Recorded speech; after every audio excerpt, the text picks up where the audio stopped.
Have you ever felt like something's off, but couldn't quite explain it? The texts slow down. The conversations grow shorter. You sense a distance, but there are no words to name it. Is it just stress, or something deeper? Today, we step into a delicate space, recognizing the signs that something may be wrong in your relationship. And we do it through the calm, clear lens of Stoic wisdom. No judgment, no accusations, just awareness and understanding. So, let's begin with the very foundation. Sign number 1. A shift in communication. Communication is the lifeline of every relationship. It's how we connect, how we resolve, how we stay close when the world pulls us apart. As Marcus Aurelius once said, "The things you think about determine the quality of your mind." And in relationships, what we think, how we speak, determines the quality of our connection. If you notice a sudden change, maybe the conversations are shorter. Maybe your partner becomes vague or defensive. Maybe it just feels harder to reach them. These shifts are not always proof of betrayal, but they are signals. They tell you something beneath the surface is shifting. Picture this: a couple sitting at dinner. One engaged, eyes locked, leaning in. The other, distracted, eyes on their phone, nodding without hearing. It's in these little moments that communication begins to unravel. And sometimes, it's not about words at all. It's the guarded glances, the silence after a question, the phone that's suddenly face down.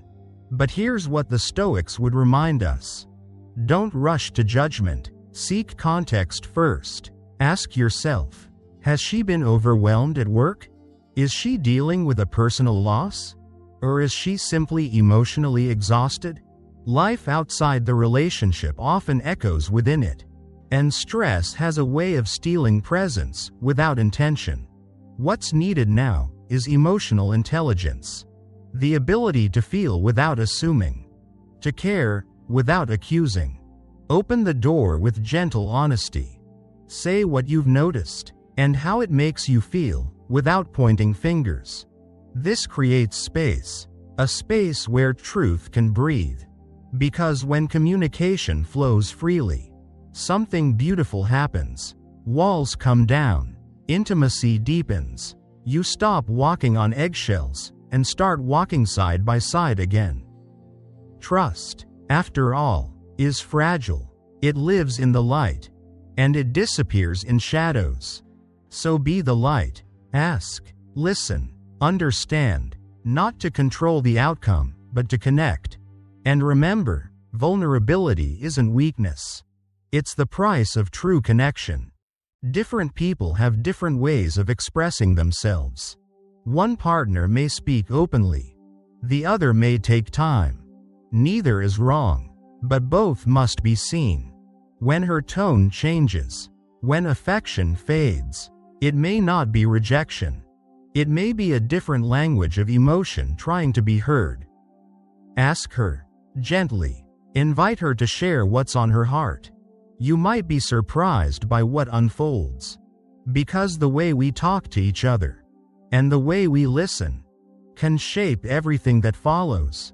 And sometimes, the next clue isn't just in her words, but in her routine. Because when daily rhythms change without explanation, that's when we arrive at sign number 2. Some people speak their hearts without hesitation. Others take their time, weighing every word before it leaves their lips. Neither is wrong, but in a relationship, misunderstanding these styles can quietly build distance. If the way she shows love has changed, don't assume the worst. Instead, consider it an invitation to explore, to learn, to understand. Ask her, what's been on your mind lately? Not to interrogate, but to connect. When you encourage her to share freely, you're not just hearing her words. You're telling her, your thoughts matter, your feelings matter. Communication isn't just about getting answers. It's about building something together. A shared space where honesty can breathe and love can grow without fear. That's why listening, truly listening, is so powerful. Not just to the words, but to the pauses between them, to the tone, the expression, the silence that says more than speech. Ask thoughtful questions. Acknowledge what she shares. Let her know you're not just hearing, you're listening. This is how trust is built. Not with grand gestures, but in the quiet, consistent effort of being present. A change in communication isn't always a warning sign, but it is a sign. A call to pay attention, to lean in, instead of pulling away, because it's in these vulnerable conversations, the hard ones, that real connection is forged.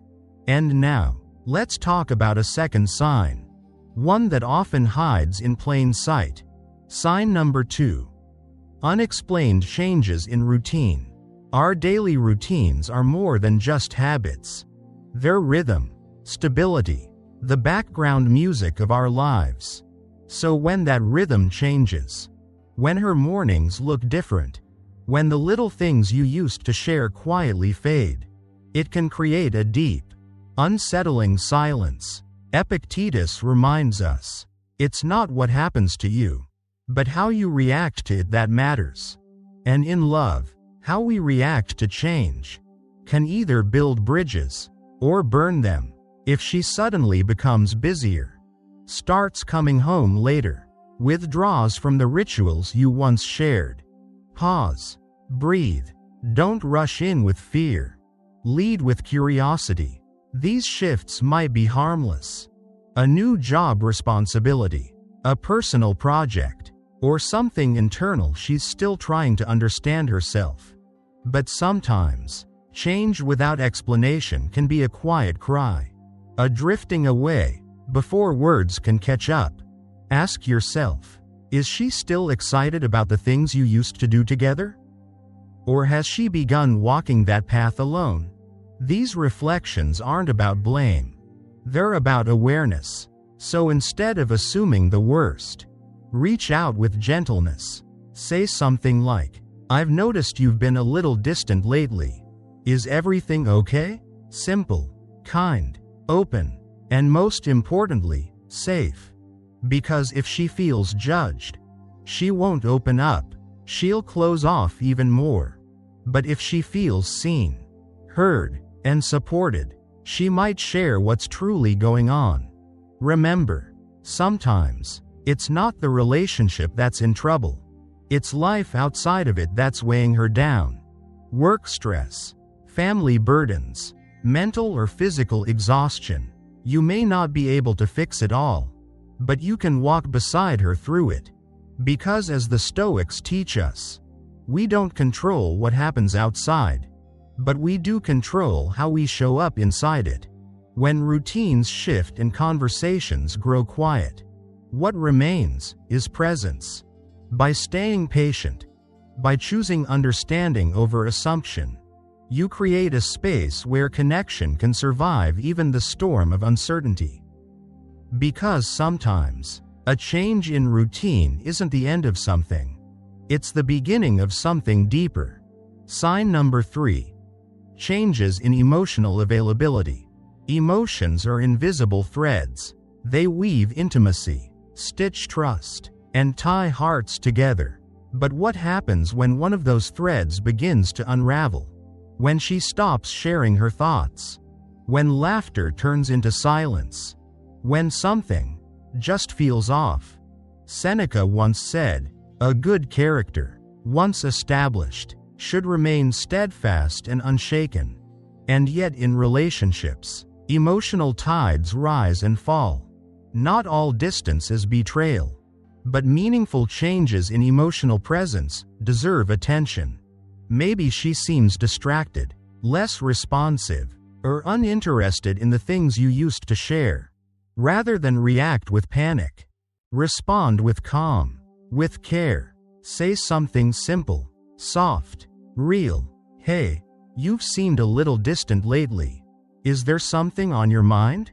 Not to accuse, but to invite. Vulnerability is the bridge between two souls. And like any bridge, it has to be built, not forced. Create space where fears can be shared, where anxiety isn't judged, where truth is met with compassion.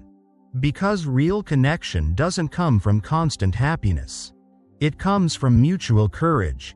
The courage to be open, to be raw, to say, I'm not okay, and here, that's okay, I'm here. She might not know what she's feeling yet.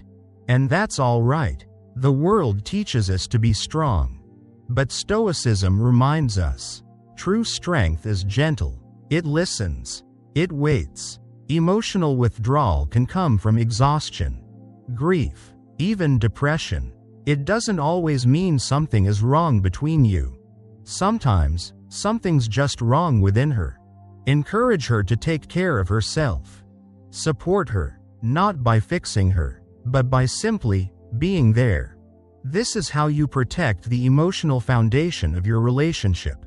Not with answers, but with presence. And as you nurture that space of openness, as you hold each other gently through uncertainty, you become more than just partners. You become safe harbors for one another. Sign number 4. Changes in appearance or behavior. We are what we do. And often, how we look on the outside mirrors what's stirring within.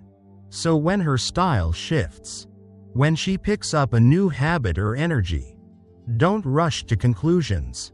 Be curious, not critical. Stoicism teaches us to focus on character, not cosmetics, but character. 2. Expresses itself through change. Maybe she's growing. Maybe she's shedding old skins and stepping into something new. Maybe she's discovering parts of herself that had been quiet for years. That's not something to fear. That's something to explore together. Ask her, you've been trying some new looks lately, what's inspiring you? A simple question, but it opens a door. And when she walks through that door, when she shares her reasons, her joys, her stories, you become part of her evolution, not a bystander to it. Let her express, reflect, dream out loud, because when people feel seen in their transformation, they blossom even more. Yes, sudden changes can raise concerns, but they can also signal renewal, empowerment, self-love. You're not here to hold her back. You're here to walk beside her, as she becomes more of who she already is. And in doing so, you grow. 2. Sign number 5. Intuition and gut feelings. Sometimes, you just know. Long before the facts appear. Before words are spoken or actions shift. There's a quiet signal, a feeling in your chest, a whisper in your gut. That's intuition. Our instincts, when sharpened, can act like an inner compass, guiding us through the murky waters of human connection. Zeno of Citium, the founder of Stoicism, believed that our rational minds should not fight against emotion, but walk beside it. So when something feels off, don't ignore it. That uneasy tension? That subtle, persistent doubt? It could be your subconscious picking up on things your conscious mind hasn't yet understood. But here's the key. Intuition is powerful, not infallible. It's important to separate gut truth from emotional residue. Is this instinct or insecurity? Is it insight or old wounds resurfacing? That's where reflection becomes essential. Write it out, not once, but consistently. What triggered the feeling? When did it begin? Sit in stillness. Let your thoughts settle like dust. Meditation, journaling, even a heartfelt conversation with a trusted friend. These tools help you see clearly what's yours and what might be projection. The Stoics warn us, don't let emotion dictate action. Let reason guide it. Ask yourself, gently, but honestly, what evidence supports this feeling? Are there alternative explanations for her change in behavior? Could this be stress from work? Fatigue? Family strain? Once you've peeled back the layers, and clarity starts to form, it may be time to speak.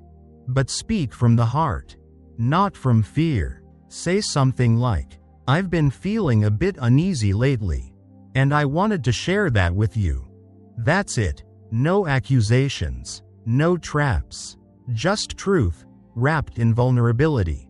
She might open up. She might be carrying her own storm, one she didn't know how to voice. Let that moment be a meeting place, not a battlefield. Trust is built not on certainty, but on courage, and it takes courage to speak from the gut, to listen with compassion, to stand in the middle of doubt and choose connection over control. Because in the end, intuition is a guide, not a verdict, and with self-awareness as your anchor, you can follow that guide without losing yourself to fear. Sign number 6. Withdrawal from shared activities. Love doesn't just live in words. It lives in rituals. That Sunday morning coffee run. That favorite TV show you always watched together. That quiet walk at sunset where neither of you needed to say much. These small things, they're the glue. So when she begins to step away from those shared spaces, when she's no longer interested in doing the things that once brought you both joy, you feel it, not as an explosion, but as an absence, and that absence can speak volumes. But pause. Don't rush to label it as rejection. Instead, ask, could she be overwhelmed, exhausted, going through something internal she hasn't yet named? Remember what Marcus Aurelius taught. You have power over your mind, not outside events. So use that power. Reflect. Don't react. Then reach out, not with suspicion, but with sincerity. Say something like, "I've missed spending time with you. Is there something that's been on your mind?" No pressure, no guilt, just an open hand, reaching out across the space that's grown between you. Because when you approach the distance with curiosity instead of fear, something beautiful happens. Connection doesn't always disappear in a flash. Sometimes, it quietly fades in the places we used to laugh. The weekend traditions, the shared playlist, the inside jokes that slowly stop being told. That's why noticing withdrawal from shared activities matters. But here's the thing. It's not just about missing a favorite routine. It's about missing her. When you bring this up with kindness, genuinely, without blame, you're not just asking to go on another date night. You're saying, "I miss us." This kind of open-hearted dialogue builds intimacy. It shows her that you care, not just about what you do together, but about how she feels. And remember, withdrawal doesn't always mean detachment. Sometimes, it means she's overwhelmed. Sometimes, she just needs space to process something deeper. So what can you do? Create safety, a space without judgment, where she knows she can speak freely and be heard. You can also suggest trying something new together. A class, a hike, even just cooking a different meal. Ask her what she'd enjoy. Make her feel included, valued, and seen. Or, revisit something old. An old movie, an old coffee shop, even a walk you used to take. Because sometimes, the past holds keys to reconnect the present. And while doing all this, observe gently. How is she showing up emotionally? Does her energy change? Is she engaged, or somewhere else entirely? These small signals matter, because when you stay emotionally attuned and lead with empathy, you begin to rebuild a foundation based on trust. And from there, anything is possible. Withdrawal doesn't have to mean disconnection. Sometimes, it's just a doorway, waiting for one of you to reach for the handle. Sign number 7. Gut-wrenching confrontation.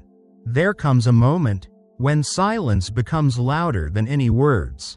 You've seen the signs, you've felt the shift, and your instincts, those quiet messengers of truth, just won't let it go. That's when it's time, not for an argument, but for a conversation that's real. The Stoics didn't flinch in the face of discomfort. They believed in meeting truth with courage, not to control the outcome, but to live in alignment with integrity.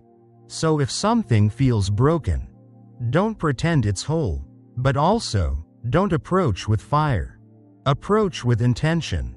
This isn't about blame. It's about clarity. It's about saying, I want to understand. I want us to be honest. A simple, grounded way to begin is, I've been feeling uncertain about our relationship lately, and I'd really like to talk about it. That one sentence can open a door to truth, to healing, to everything that's been buried underneath the surface. Create a space that feels safe, emotionally, not just physically. Speak from your own experience. Use I statements instead of you accusations. For example, say, I feel disconnected when we don't talk like we used to, instead of, you never talk to me anymore. It's a small shift in language, but a massive shift in emotional tone.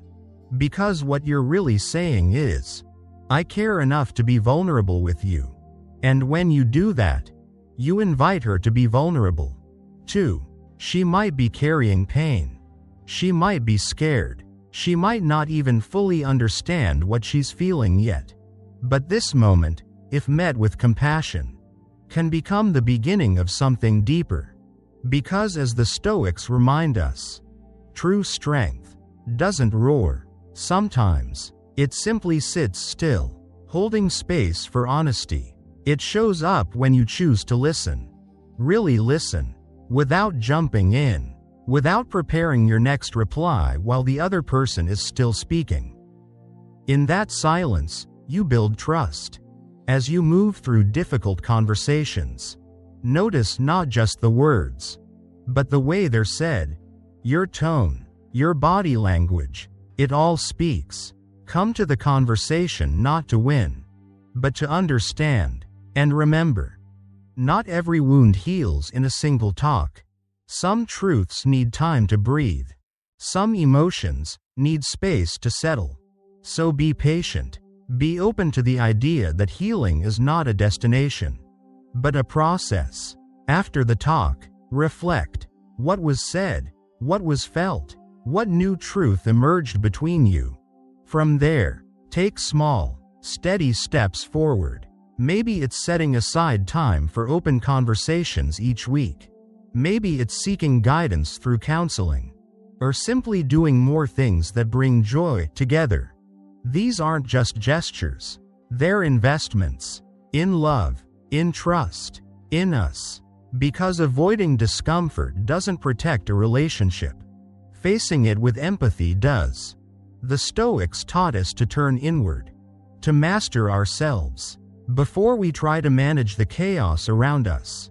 And in moments of uncertainty, especially when trust feels shaken, Stoic wisdom offers an anchor. We can't control others, but we can always choose how we show up.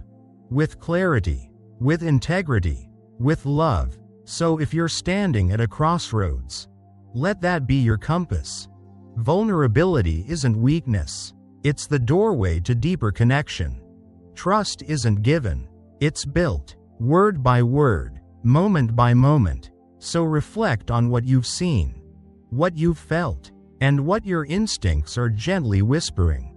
But more than anything, stay open to growth, to compassion, to the possibility that even through hardship, something stronger can emerge. Thank you for being here. Have you recognized any of these signs in your own relationship? How did you navigate those moments? I'd love to hear your story. So feel free to share in the comments. Your voice might help someone who's walking the same path. And if this message resonated with you, don't forget to like the video, subscribe to the Stoic Journey, and join us again as we explore more ways to live with wisdom, strength, and heart. Your journey is far from over. In fact, it may just be beginning. See you in the next video.